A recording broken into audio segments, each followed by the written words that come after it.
A man is fighting back and has filed a lawsuit against the police department in Pennsylvania that pulled him over in a traffic stop and seized over 4,000 ounces of silver and cash from his vehicle. I'm going to give you an update in this video on where things stand with the lawsuit, among other things. Let's explore!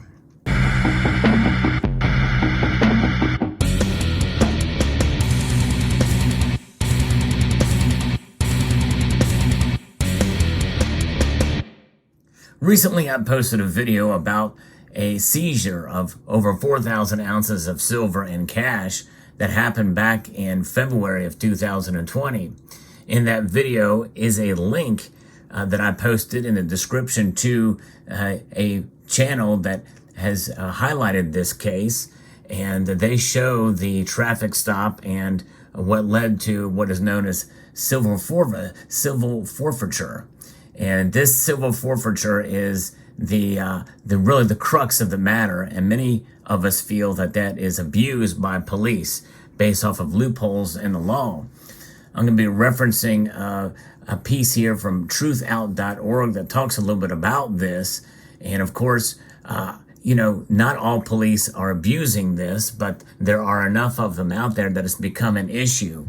And it's mainly centered around drugs. And that's part of the update that we're going to have here, and why this was taken, at least what the excuse that the police used in order to take the silver here. So there's a process called civil forfeiture. The government can take and keep cash, cars, and other valuables without convicting anyone of a crime.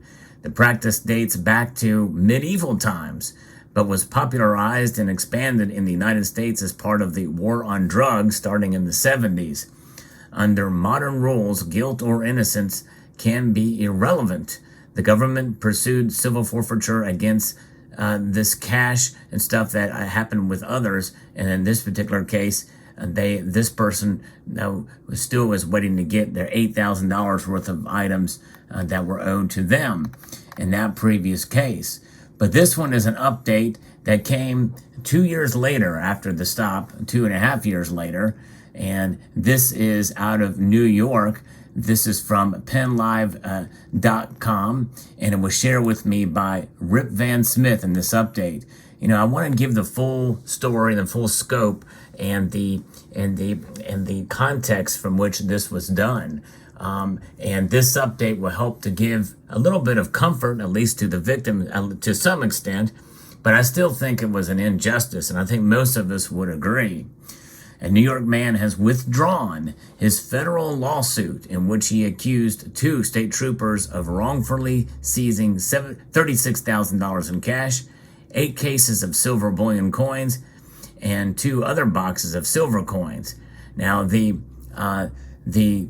other silver coins, they don't say what those coins were and how much silver was there, but the 8 cases of silver bullion coins were of American Silver Eagles. And that made up 4,000 ounces because there's 500 ounces in each box of those. That's known as a monster box. And in the video, you can clearly see the bright green, this color green, and the monster boxes that held tubes of American Silver Eagles. 20 eagles in a tube, and all those tubes add up to 500 ounces per box. Nonetheless, a serious illness in the family would have made it difficult for Michael J. Shifter of Staten Island to travel to Pennsylvania to be deposed and for trial, according to his attorney, Michael Ziccolello said. And so this was in September 2022. It was his decision essentially to withdraw the suit that was filed a year prior in 2021 in U.S. Middle District Court, and it was not based off of the advice of his counsel. It was simply because of a health issue, a serious illness in the family preventing him to travel for the case. So it's kind of unfortunate they had to bow out. It sounds like that the counsel would have had a good case, if he wanted to pursue it. Now, Shifter had sued Corporal Corporal Mark Conrad and Trooper Christopher Isbitsky, claiming they did not have a valid reason to seize the items following an Interstate 80 traffic stop in Montour County on February the 17th, 2020. He was not charged, but the cash, bullion coins, and personal jewelry were not returned until this past, 2 years ago now, June 2021, when the Commonwealth withdrew a petition for forfeiture. The state police report on the incident stated, Schiffler claimed he rented the RV in Las Vegas where he had gone to try and make a living but got slaughtered and was heading back to New York where his father had things lined up. Because of Schiffler's rambling and vague answers, plus a record showing arrest in 3 states, Conrad sought permission to search the RV. So there was somewhat of a probable cause there. Some of the stories didn't quite line up. But nonetheless, that just goes to show you, if you're nervous, you tend to make mistakes in some of the things you say, which can arouse suspicion. Probably the best thing to do is not to speak to the police and not to answer any questions. It may seem rude, and we don't want to be rude to the police, but at the same time, you have to think about rights and how you can be taken advantage of. And if anybody knows a polite way, I think some have said in the previous video that the best thing to do is just say respectfully decline to answer any questions, and to kind of move on that way. And they may be upset at it, but the worst thing they're going to do is maybe, to pat you down and put you in a car and try to scare you a little bit. But nonetheless, there's not much they can do from what I understand. Anyway, so it was denied, though, due to 6 dogs in the RV. But he was asked if he would allow a search were it not for the dogs, and he said no. A search, though, was conducted after Conrad's drug detection dog had an alert at the front and passenger side of the vehicle. That is when the cash, bullion, coins, and jewelry were discovered.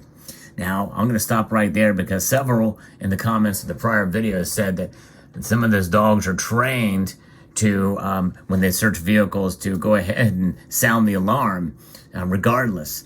And so it seems like sort of a scam from what some people are saying. Now, I don't know if that's exactly true or not, but if that's the case, that's really unfortunate and a clear violation. I think many people feel that the civil forfeiture laws are a violation of the Fourth Amendment and really should be repealed.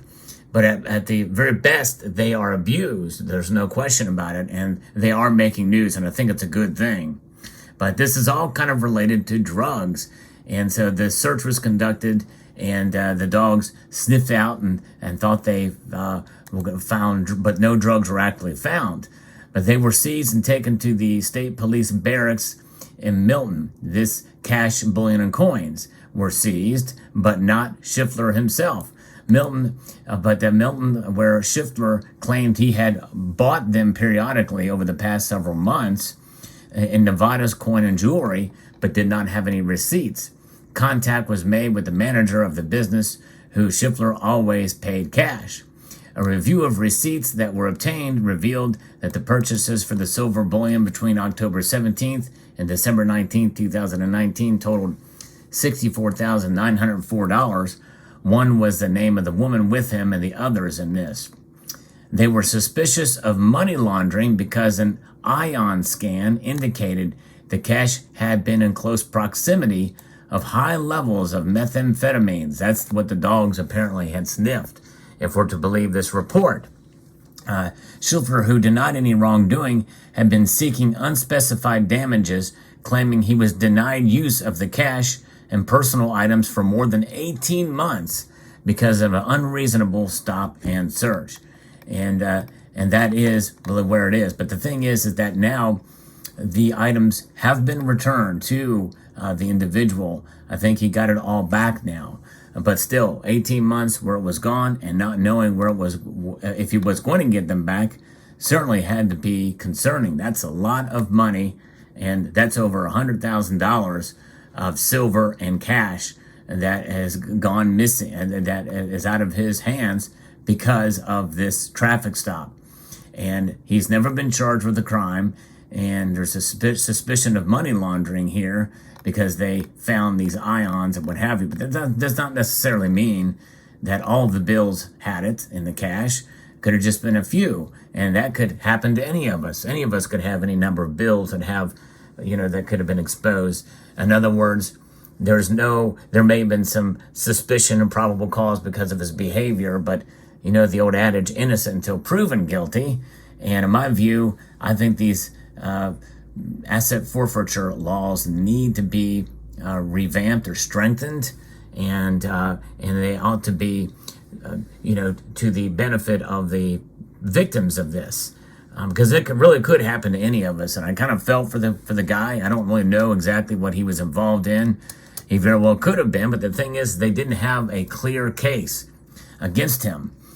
So it'll be very interesting to see how this plays out from here. But apparently, it looks like it's done. It looks like, other than just bringing attention, which I think is a good thing to do and a lesson for us all. And again, I'm curious if there's any law enforcement personnel here. I'm approaching this from being very pro law enforcement, by the way. I have great respect for the men and women who, in blue, who serve, and they put their lives on the line. And I think most probably would not take advantage of this loopholes in order to enrich themselves. But at the same time, I just think overall there is some examples of abuse, and I would be very curious to hear from law enforcement on their opinion on this matter generally, but also what is your opinion if you're a law enforcement officer who works traffic, who works the beat, and if someone is speeding or what have you, and you start to ask him questions or her questions, if they say, I respectfully decline to answer your questions, how would you take that? I guess it just depends on the individual. I've been pulled over by some police who tended to have some attitudes, and they may think that I'm being smart aleck or what have you. I'm just trying to protect myself, or would be trying to protect myself. But as a citizen, I'm more inclined to want to cooperate with police and answer any questions they have. It's kind of my nature. But right now, I'm having second thoughts about that, just because I want to protect my Fourth Amendment as much as possible.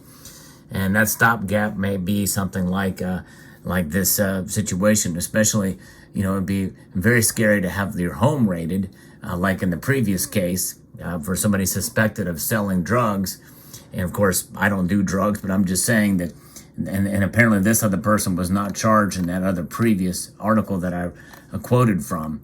And so, if there's an unreasonable or incorrect thing, and they can take your items for an unspecified amount of time, and you're going to wait over a year to get them back, if you get them back at all, that's distressful, especially if you know that you're not guilty of a crime. Let me know what your thoughts are. Just an update. Thank you again to Rip Van Smith for sending this along to me. Let me know what your thoughts are in the comment section below. A man sues the police for the theft of all this silver, and then he drops the suit, but he has all of his silver and cash back. A multitude of gratitude to you all for taking the time to watch, and I want to encourage you to please rate, share, comment, and subscribe.